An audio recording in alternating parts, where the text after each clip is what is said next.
ଲଘୁଚାପ ଜନିତ ବର୍ଷାରେ ଚାଷୀଙ୍କର ଧାନ ଫସଲ କ୍ଷୟକ୍ଷତି ହୋଇଛି।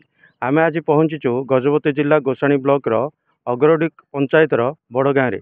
ବଡ଼ଗାଁର ଦୃଶ୍ୟ ଦେଖାଇବାକୁ କହି ମୋ ସହଯୋଗୀକୁ କିପରି ଧାନ ପାଣିରେ ଭିଜୁଛି ଏବଂ ଧାନ ନଷ୍ଟ ହୋଇଯାଇଛି ଏବଂ ଏହି ଲଘୁଚାପ ଜନିତ ବର୍ଷାରେ ଚାଷୀଙ୍କୁ ଆଗୁଆ ସୂଚନା ନ ଦେବା କୃଷି ବିଭାଗ ପକ୍ଷରୁ ଏହା କାଳ ହୋଇଛି।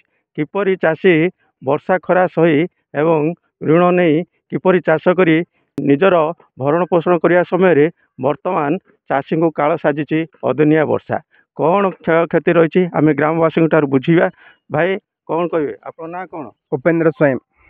କେତେ ଏକର ଚାଷ ଜମି କରୁଛନ୍ତି? ଆଜ୍ଞା ମୁଁ 5 ଏକର ପ୍ରାୟ କରିଛି। ଆପଣଙ୍କର ଧାନ ଫସଲ କ୍ଷୟକ୍ଷତି ହେଇଛି କି? ଆଜ୍ଞା ହେଇଛି। କେତେ ଏକର କ୍ଷୟକ୍ଷତି ହେଇଛି? ମୋର ତ 2 ଏକର କ୍ଷୟକ୍ଷତି ହେଇଛି। ଆମର ଗାଁ ରହିଲେ ପୁରା 80% କ୍ଷୟକ୍ଷତି ପୁରା ହେଇଯାଇଛି।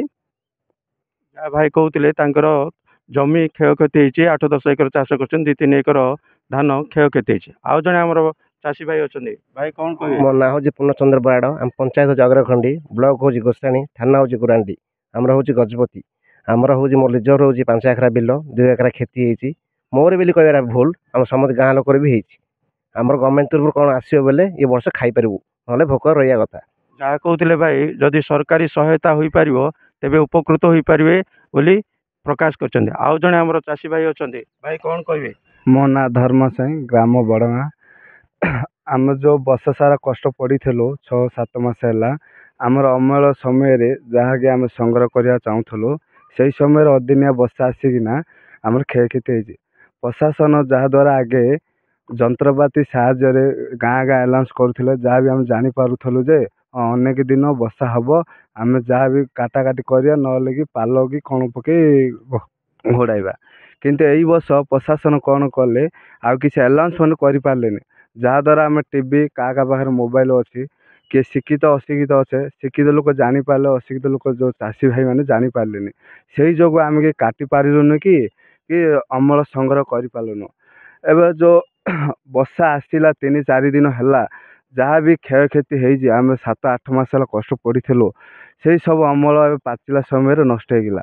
ଆମେ ପ୍ରଶାସନକୁ ଏତିକି ଅନୁରୋଧ କରୁଛୁ, ଆମେ ଯାହା କ୍ଷତି ହେଇଛି ତାହା କିଛି ଆମକୁ ସହାୟତା ମିଳିଲେ ଆମେ ଏ ବର୍ଷ ବି ବଞ୍ଚିପାରିବା, ଖାଇପାରିବା। ଆମେ ଅନେକ ଲୋନ୍ ନେଇ ସାରିଛୁ। ଆମ ଗ୍ରାମର 8% କ୍ଷୟକ୍ଷତି ହେଇଗଲାଣି। ଏବେ ଚାଷୀ ଭାଇ ଯାହା ଦୁଃଖ କହିଲେ ନ ସରେ।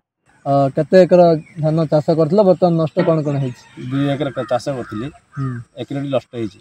କେତେ କଷ୍ଟ ହେଇଥିଲା, କେତେ ଟଙ୍କା ଖର୍ଚ୍ଚ କରିଥିଲ? ଯାହା କଷ୍ଟ ପଡ଼ିଛି ତାପରେ କ୍ଷତି ହେଲା। ବର୍ଷା ଆସିଲେ ଆମେ ଜାଣିନଥିଲୁ, ତାପରେ ଆଗରୁ ଆନାଉନ୍ସ କରୁଛନ୍ତି, ତାହା ବି ହେଇନି। ତାପରେ ଏବେ ବର୍ଷା ହେଇଗଲା। କେତେ କଷ୍ଟ ଲାଗୁଛି? ବର୍ଷାର ଖାଇବା ଧାନ ବର୍ତ୍ତମାନ ନଷ୍ଟ ହେଇଗଲା। ହଁ ହେଇଗଲା। ସେଥିପାଇଁ ସରକାରଙ୍କୁ ସରକାରକୁ ଅନୁରୋଧ କରୁଛୁ ଯେ ଆମକୁ କିଛି ସହାୟତା ଦେବ। ବର୍ଷା ହେଲା ଆଉ ଗଜା ହେଇଗଲା, ସବୁ ବାତ୍ୟା ପକଉଛି, ସବୁ ନଷ୍ଟ ହେଇଗଲା ବୋଲି କହୁଛି। କ'ଣ କହିବେ ସରକାରଙ୍କୁ? ସରକାରକୁ ଏମିତି ନଷ୍ଟ ହେଇଗଲା, ସବୁ କାଟିଦେଲୁ, ଆଉ କି କହିଲେନି, ଆଉ କାଟିଦେଲୁ, ସବୁ ଗଜା ହେଇଯାଉଛି ବୋଲି ଆଉ କହିବୁ କହୁଛୁ ଆମେ। ଆଉ ସରକାର ସାହାଯ୍ୟ କରିବ।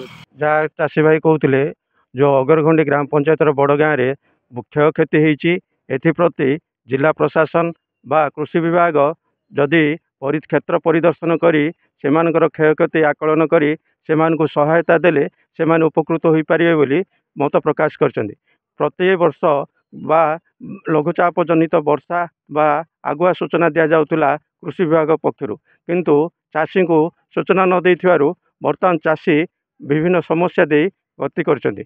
ତେଣୁ ଏଥିପ୍ରତି ଜିଲ୍ଲା ପ୍ରଶାସନ ଗୁରୁତ୍ୱ ଦେଇ ଚାଷୀଙ୍କର ଦୁଃଖ ବୁଝିଲେ ଚାଷୀ ଉପକୃତ ହୋଇପାରିବେ ବୋଲି ଆଶା କରାଯାଉଛି। ଗଜପତିରୁ ବିବେକାନନ୍ଦ ବେହେରା, ରିପୋର୍ଟର୍ସ ଟୁଡେ।